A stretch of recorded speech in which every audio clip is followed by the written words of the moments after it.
FIFA എന്ന പേരിൽ ഫുട്ബോളിൻ്റെ തലപ്പത്തുള്ള federation,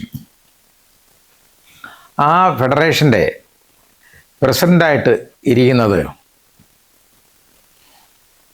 Gianni Infantino എന്ന് പറയുന്ന ആളാണ്, മഹാനാണ്. ആ മഹാൻ ഈ വേൾഡ് കപ്പ് നടന്നുകൊണ്ടിരിക്കുമ്പോൾ, കഴിഞ്ഞ ഫുട്ബോൾ വേൾഡ് കപ്പ് നടന്നുകൊണ്ടിരിക്കുമ്പോൾ തന്നെ നമ്മുടെ പ്രസിഡന്റ് ട്രംപുമായിട്ടൊരു നീക്കുപോക്കൊക്കെ ഉണ്ടാക്കി.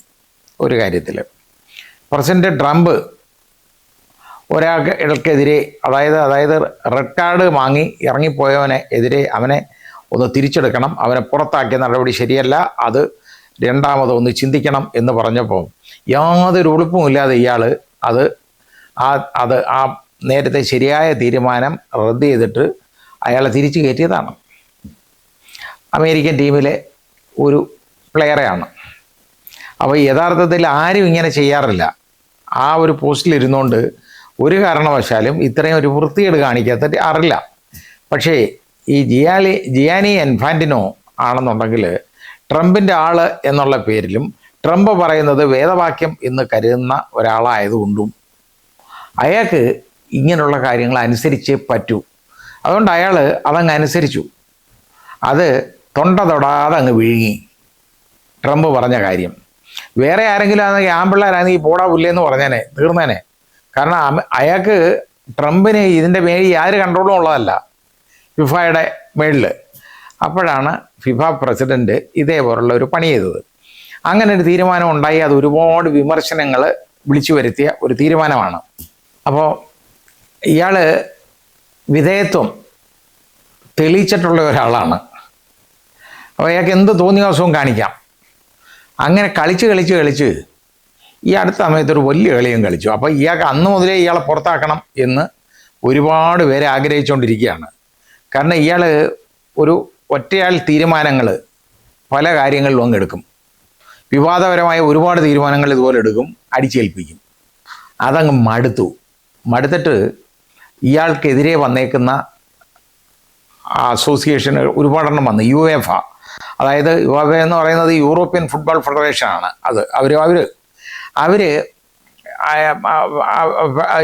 ഫുട്ബോൾ അസോസിയേഷൻ, അവർ യൂറോപ്യൻ ഫുട്ബോളിൻ്റെ മുഴുവൻ യുഎഫ എതിരാണ്.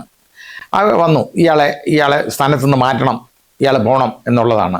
അയാൾക്ക് ഇനി 2027 വരെ കാലാവധിയുണ്ട്. 2027 മുതൽ 2031 വരെയാണ് അടുത്ത കാലാവധിയുള്ള പ്രസിഡന്റിനെ തിരഞ്ഞെടുക്കേണ്ടത്. അപ്പോൾ ഇയാൾ മത്സരിക്കാൻ നോക്കിയിരിക്കുകയായിരുന്നു.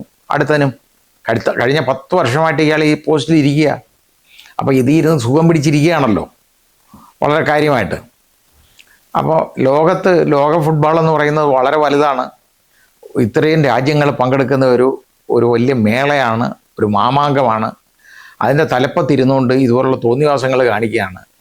അപ്പോൾ ഇയാളിപ്പോൾ ഈ അത് കഴിഞ്ഞ് ഇപ്പോൾ യുഎഫ മാത്രമല്ല, അടുത്തത് അത് അമേരിക്കൻ ഫുട്ബോളിൻ്റെ, അതായത് പല അസോസിയേഷനുകൾ ചേർന്നുള്ള കോൺകാഫ് എന്ന് പറയുന്ന സംഘടന, അവർ അമേരിക്കൻ ഫുട്ബോളിലാണ്. അവരും ഇയാൾക്കെതിരെ തിരിഞ്ഞു. അതിനകത്ത് ട്രംപില്ല, അതുകൊണ്ടാണ് തിരിഞ്ഞു. അവരും പറഞ്ഞു ഇയാളെ കൊള്ളത്തിൽ, ഇയാളെ കളയണം, പുറത്താക്കണം എന്നുള്ള രീതിയാണ്. അതേപോലെ തന്നെ ഏഷ്യൻ ഫുട്ബോൾ ഫെഡറേഷൻ, അതും അവർ ഏഷ്യൻ രാജ്യങ്ങളുടെ, അവരും നല്ല വലിയൊരു ശക്തിയാണ് ഇപ്പോൾ അവരും ഇയാൾക്കെതിരാണ്. അങ്ങനെ ഈ 3 പേര്. ഇത് കൂടാതെ വേറെ ഒരുപാട് പേര് എതിരി വന്നിട്ടുണ്ട് ഇതിനകത്ത്. ഓരോ യൂറോപ്പിൽ തന്നെ ഉള്ള പല രാജ്യങ്ങളും ഇതിന് വളരെ എതിരാണ്. അതിനുള്ള തീരുമാനമെന്ന് പറയുന്നത് ഫിഫ നടത്തിപ്പിൽ സ്വകാര്യ പങ്കാളിത്തം അനുവദിക്കാൻ ഇയാളൊരു തീരുമാനം അങ്ങെടുത്തു. ആദ്യം ആ തീരുമാനം നടപ്പാവുന്നതിന് മുമ്പ്, അത് അങ്ങോട്ടാവുന്നതിന് മുമ്പ് തന്നെ വൻ എതിർപ്പ് വന്നു. കാരണം അത് ശരിയല്ല. കാരണം ഈ ഇപ്പോഴത്തെ ഫിഫ, നമ്മുടെ വേൾഡ് കപ്പ് എന്ന് പറയുന്ന നടത്തിപ്പെന്ന് പറയുന്നത് വളരെ നല്ല രീതിയിൽ പൊയ്ക്കൊണ്ടിരിക്കുന്ന ഒരു കാര്യമാണ്. അതിനകത്ത് സ്വകാര്യ പങ്കാളിത്തം കൊടുത്താൽ അത് ലാഭേച്ഛയോടുകൂടി മാത്രം പ്രവർത്തിക്കുന്ന ഒന്നായിട്ട് മാറും. ഇപ്പം അതില്ലെന്നല്ല ഞാൻ പറയുന്നത്. ഈ കഴിഞ്ഞ ലോകകപ്പ് നടത്തിപ്പിലുണ്ടല്ലോ, എത്ര വരുമാനം കിട്ടിയെന്നറിയാമോ? ഫിഫയ്ക്ക് വരുമാനം കിട്ടിയത് 80,000 കോടി രൂപയാണ്. ഡോളറാണ്, നമ്മൾ അത് ഇപ്പോൾ രൂപയിൽ നോക്കുമ്പോൾ 80,000 കോടി രൂപയാണ്. അതിന് ചെലവ് വന്നതോ വെറും 36,000 കോടി രൂപ. അപ്പോൾ ഈ 36 കഴിഞ്ഞ് 44,000 കോടി രൂപ അധികം വന്നതാണ്. ലോകത്തെ ഏറ്റവും അതായത് ഏറ്റവും ധനസമ്പത്തുള്ള ഒരു അസോസിയേഷൻ, ഒരു സംഘടന എന്ന് പറയുന്നത് ഫിഫയാണ്. ഇഷ്ടം പോലെ പണമുണ്ട് കയ്യിൽ. എന്നിട്ട് കൊടുക്കാനുള്ളവർക്കൊന്നും പണം കൊടുക്കത്തില്ല.